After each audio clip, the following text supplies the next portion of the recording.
Hey, my name is Kathy Roberts. I'm the Tidy Tutor, and we are going to be getting together right now on the Together We Can vlog. Just in case you don't know what it's all about, I have a wonderful student who, when she talked to me about the disaster that she was living in and that she didn't know if she could ever get out of it, and then we began to work together, I told her that it would be a good idea for her to start journaling. Because when you journal, you can look back and see your progress you've made and also see the mess you were in. Because a lot of times when things get better and when you're on the system that I teach, it will, you begin to minimize what really was and you think, oh, it wasn't so bad. And then you start doing a lot of nothing again. So she did start to journal, and to my surprise, she sent me one of the journals for me to read, and it was so inspiring that I decided to make a blog of it.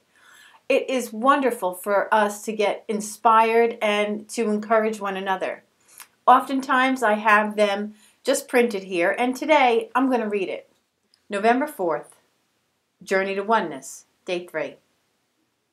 Today I decided I would sleep in. I prayed my day would be clear so I could sleep in and do what I needed to do when I wanted it. I woke up and I thought I had to do laundry. I've ran out of things to wear. Although I look around my house and there has to be hundreds of things I could wear that I haven't found in years.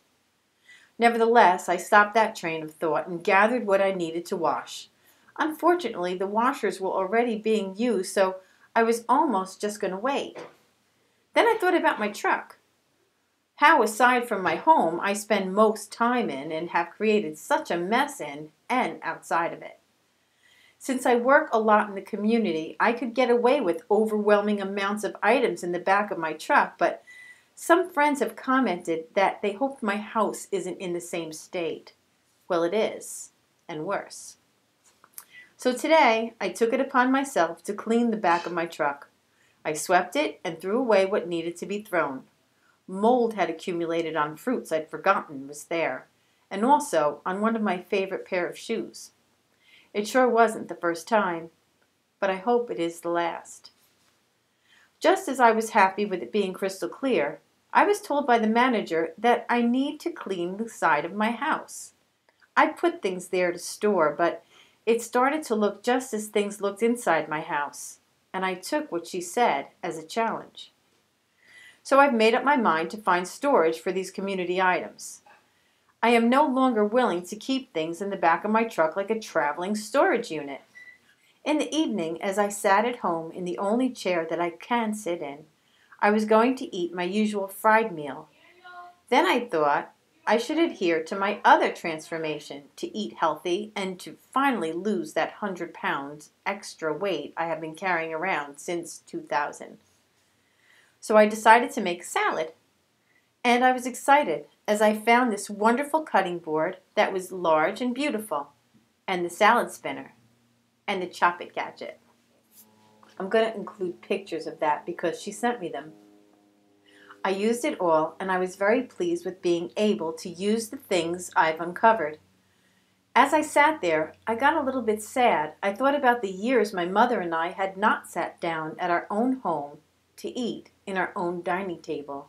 The only time that we would be able to eat next together on a table were at parties or events. This was our life, and we were okay with it. I also remember when I was so angry that our kitchen sink clogged and we couldn't fix it, and I wouldn't allow my mom to get help because I didn't want anyone to come into our home. So for more than 5 years, we did not use our kitchen sink. We used our bathroom sink to wash our dishes. And I hated it. I hated it all. I hated the life we were living. I hated the conditions I suffered. And so I created a field of denial. I slept here. I took a shower here. I ate here. But I don't live here. This was temporary. I was waiting on moving to another place. This was my thinking. Until my mother left me permanently. And now, this was all mine. And I realized there wouldn't be anyone else to blame for the mess. I was alone, and I alone was responsible. So the first night my mother left, after I cried, my heart was broken, I cleared the restroom. I put out all my perfumes and I started on the dining room table, and I steam cleaned part of the floor. Then I stopped, and I lived even more carelessly. I threw my things around as it was clearly my home, and I had no rules. And so it went for 11 months, and it will be 2 years, a week before Thanksgiving, that she would be gone.